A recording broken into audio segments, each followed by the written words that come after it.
안녕하십니까? 오늘 말씀의 제목은 쓰임받는 그릇이 귀한 그릇입니다. 쓰임받는 그릇이 귀한 그릇입니다 라는 제목으로 하나님 말씀 증거하도록 하겠습니다. 본문의 말씀 디모데후서 2장 20절부터 있는 말씀을 함께 읽도록 하겠습니다. 큰 집에는 금그릇이나 은그릇뿐 아니라 나무그릇과 질그릇도 있어 귀하게 쓰는 것도 있고 천하게 쓰는 것도 있나니 그러므로 누구든지 이런 것에서 자기를 깨끗하게 하면 귀히 쓰는 그릇이 되어 거룩하고 주인의 쓰임에 합당하여 모든 선한 일에 준비함이 됨이라. 함께 찬미하도록 하겠습니다.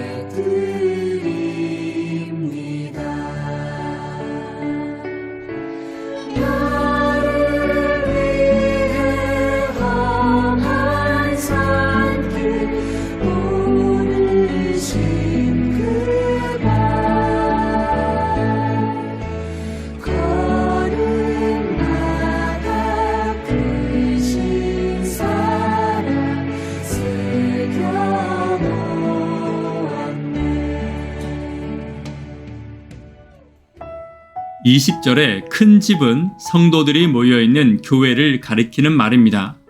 교회에는 다양한 그릇들이 존재합니다. 그러나 하나님이 계신 교회에서는 그릇의 가치가 금과 은으로 비교되거나 판단되지 않습니다. 교회에서의 그릇의 가치는 쓰임에 따라 결정되게 됩니다. 어떤 그릇이든 귀하게 쓰이면 귀하고 아름다운 그릇이 되는 것이고 아무리 아름답고 값비싼 그릇이다 하더라도 쓰이지 못하고 진열되어 있다면 그 그릇의 가치는 질그릇보다 못한 그릇이 되는 것입니다. 다시 말하면 하나님께 쓰임받는 그릇이 가장 귀한 그릇입니다.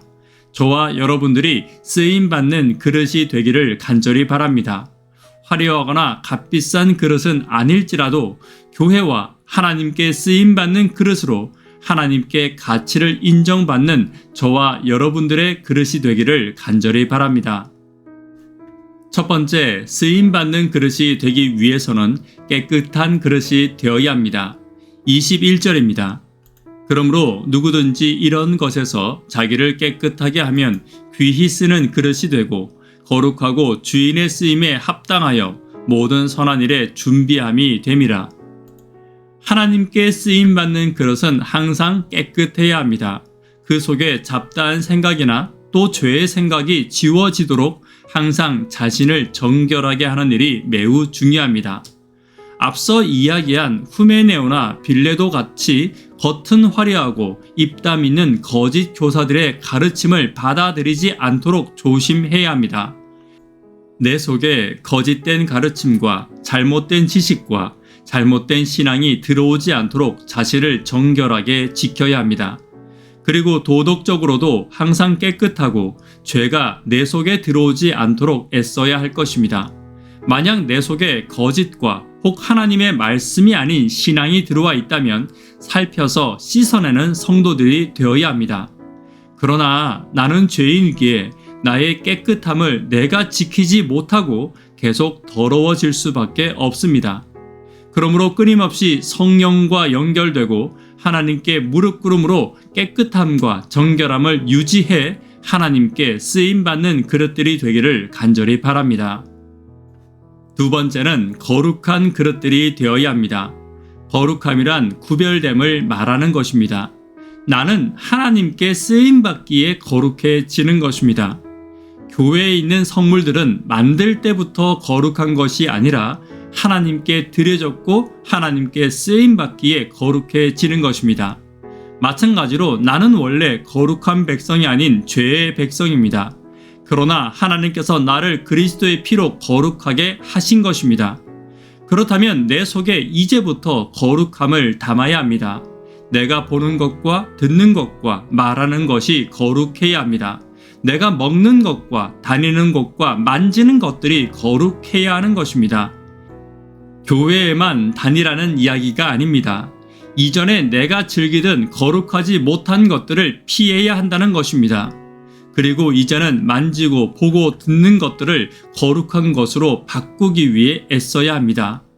하나님께 드려진 거룩한 주의 백성으로 거룩함으로 자신을 단장하는 저와 여러분 되기를 간절히 바랍니다. 세 번째는 주인이 쓰기에 합당한 그릇이 되어야 합니다. 주인의 쓰기에 합당하다는 것은 쓰기에 편하고 쓰는 것이 즐겁다는 이야기입니다. 하나님의 교회 안에 그릇의 가치는 가격에 있는 것이 아니라 쓰임에 있음을 반드시 기억해야 합니다. 우리는 성도의 가치를 어떻게 판단하고 결정하며 살아가고 있습니까? 하나님께는 모든 성도가 피로 산 성도들이기에 최고의 가치를 가지고 있지만, 그러나 그분께서도 귀하고 편하게 쓰는 그릇이 있다는 것입니다. 바울은 하나님께 분명히 귀하게 편하게 쓰이는 그릇이었습니다. 예수님의 제자들은 예수님께 분명히 편하고 귀한 그릇들이었습니다. 세상에서 그들은 배우지 못한 자들이었고 가진 것이 없는 자들이었습니다. 그러나 주님께 그들은 최고의 가치를 가진 그릇들이었습니다. 어떤 제자들은 설교하는 일을 했고 또 어떤 사람들은 다비다처럼 사람들을 보살피는 일을 했습니다. 또 오네시보로와 같은 사람은 감옥에 있는 바울을 돌보는 일을 했습니다. 눈에 띄지 않고 다른 사람들이 인정해 주지 않는 일을 하는 사람도 있었지만, 그들은 주님께 더없이 귀한 쓰임을 받고 있는 존귀한 그릇들이었습니다. 주님이 쓰기에 합당하며 즐겨 사용하는 그릇, 그리고 주인의 뜻에 따라 어디든 쓰임받는 그릇들이 되기를 간절히 바랍니다. 네 번째는 선한 일에 예비되어야 합니다. 귀히 쓰는 그릇은 선한 일을 행하며 유익을 주는 그릇이 되어야 합니다. 그리고 선한 일을 위하여 준비되고 있어야 합니다. 내가 어떤 그릇이 될지, 또 주인이 나를 어떻게 사용할지 만약에 잘 모른다면 할 수만 있으면 선한 일을 위해 준비되고 타인에게 유익을 주는 그릇이 되면 되는 것입니다. 작은 것이라도 좋으니 안식일에 성도들에게 유익을 줄 수 있는 것들을 준비해 보십시오. 간증도 좋고 반원들을 위한 작은 선물도 좋고 나누어 먹을 수 있는 작은 것들이라도 준비하면 되는 것입니다. 그리고 평소에 문자든 전화든 기도든 성도를 위해 작은 선한 것들을 행하십시오. 이것이 주인이 원하시는 선하고 유익한 그릇의 모습입니다. 그리고 혹 내 속에 악한 것이나 비방하는 것이나 시기와 질투의 마음을 담지 마시고 칭찬과 격려와 사랑과 품어줌이 항상 흘러넘치게 하시기를 바랍니다. 이것이 귀하고 유익한 그릇의 모습입니다. 주님의 귀한 그릇으로 항상 선한 것과 유익한 것이 내 속에 흘러넘치게 되기를 간절히 바랍니다. 말씀의 결론 맺도록 하겠습니다. 쓰임받는 그릇이 귀한 그릇입니다. 첫 번째, 깨끗한 그릇이 되어야 합니다. 거룩한 것을 담는 그릇이 되어야 하며 주인이 쓰기에 합당한 그릇이 되어야 합니다. 선하고 유익한 일에 예비된 그릇들이 되기를 간절히 바랍니다. 함께 기도 제목 나누도록 하겠습니다. 구도자들을 위하여, 하루 10분 하나님과 동역하기를 위하여, 교회의 비전을 위하여 함께 기도해 주십시오. 하나님께 쓰임받는 귀한 그릇들이 되기를 위해서 함께 기도해 주십시오. 이 시간 개인적으로 기도하시고 새벽 기도회를 마치도록 하겠습니다. 감사합니다.